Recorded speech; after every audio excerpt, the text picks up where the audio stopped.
yourself and others by 9 Dots Development, introducing Bev Holloway and Kerry Clarkson to talk about the value of appraisals.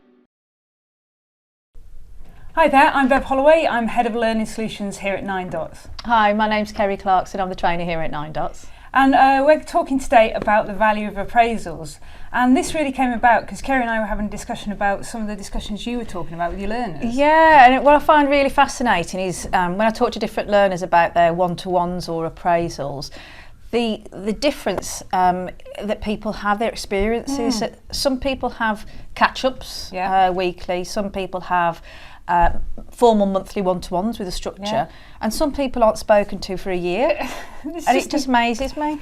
But what kind of impact does that have for them, do you think? Well, exactly. I mean, it's the impact on them. So that they've some learners have told me that there's a lack of direction, this lack of support, lack of feedback, and they know they're doing the right thing. No, they've got their objectives, but how are they performing against them? Ongoing. Yeah, that makes sense.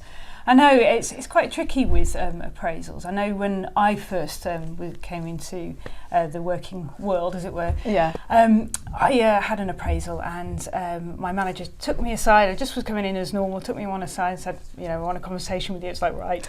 And then just produced this piece of paper, like a school report, and it had, like a big list of sections. things. That's right, lots of things. And next to it, she'd written how good I was, and so I was doing really well. Brilliant, nice. fantastic. I went away feeling quite, preen. But the thing was actually afterwards I realised, well, I hadn't had a two-way conversation. It was literally a bit like a school report, which, there's value in me feeling like, you've done well, but it didn't get the full benefit from it, I don't think. Yeah, because it does need to be a two-way conversation. That's the whole idea of a one-to-one and appraisal, is that it's your input and their input. And there's a really interesting blog. I don't know if you've read it. Yes, Madeline Miles. That's it, yes. From betterupblog.com. That's it, really, and it's really 4 good. Easy ways to get the most out of meaningful appraisals. That's it, yeah. I did, and it is good, isn't it? And I think there's 3 things she says, isn't there, about it? And you've got 2 of them, which was the engaged and energised. Right, so you come away feeling engaged, energised. And the last one is equipped. Oh, right, so I kind of wasn't equipped in knowing what I didn't know. Yeah. So I kind of go away knowing that I was good at stuff, but what wasn't I necessarily right? That's it, And the equipped side is so important to actually know, right, am I doing the right thing? And what have I achieved? This month, and there's a really good structure that we use in our training, which is the ABCD model. So A for achievements, B for benefits, so that's kind of benefits to you or the organisation of the things that you've achieved. Any concerns or challenges that you have or that the manager might have, and then do next, really. So, the things that you're going to do as a result of things you're doing well, or, some of the challenges. And it's so important. It's so simple to do. It is. And what's really good is that you're looking at the things that went well, which is fantastic, which motivates you. And how it benefits both you, your team, the organisation.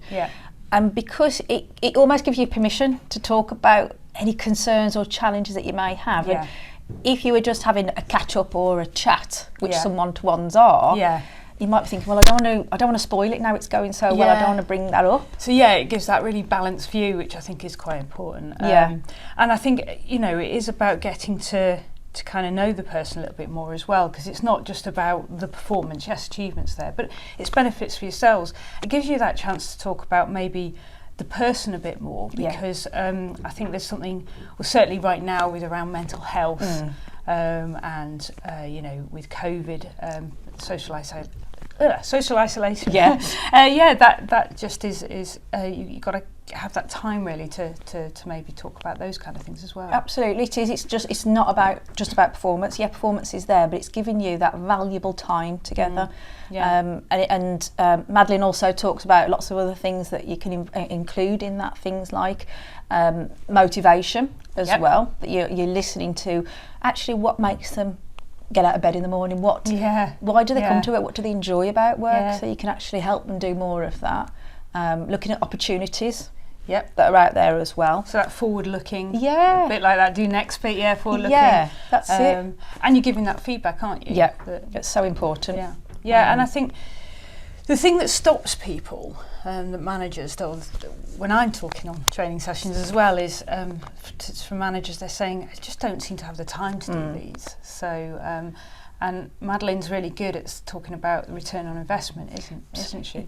Yeah, and that's it's so huge, the return on investment, because it's unfortunately, some people look at a one-to-one and think, oh no, I've got that hour, I could really do without that. Yeah. And that's one of the worst things you can do, is actually got reschedule. Lots of members of staff. Yeah. Going, okay, how many? Right, I could save 5 hours here if I just change them to next week. Yeah. But that's a really bad thing to do for your member of staff.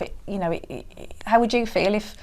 It's demotivating, isn't it? Yeah, you say you've prepared, you're ready ahead of time, and then you get that. So yeah, I think there's quite a few things to kind of just learn from that discussion, really, isn't there? Absolutely. I mean, I wonder what you would want to do. I know certainly it's around, taking that time to maybe prepare if you're going to go into an appraisal, or if you are the manager. Any other hints and tips? I'd plan the one-to-ones in advance, so you both know months in advance when they are, so you, and nothing moves them. And also, what works for us is the ABCD, that the team member completes it and the manager completes it. Yeah. So when you do come to me, and the team member sends it you, the manager, prior to the meeting, so you can see that you're both on the same ball. Yeah. So you can see, right, are they bringing up the same concerns and challenges that I have? And you know that the way that conversation is going to go then, and make it meaningful. Yeah, and it is about that meaningful. So I hope you have taken some hints and tips from today, and I wish you luck with all your appraisals. Thank you. Thank you.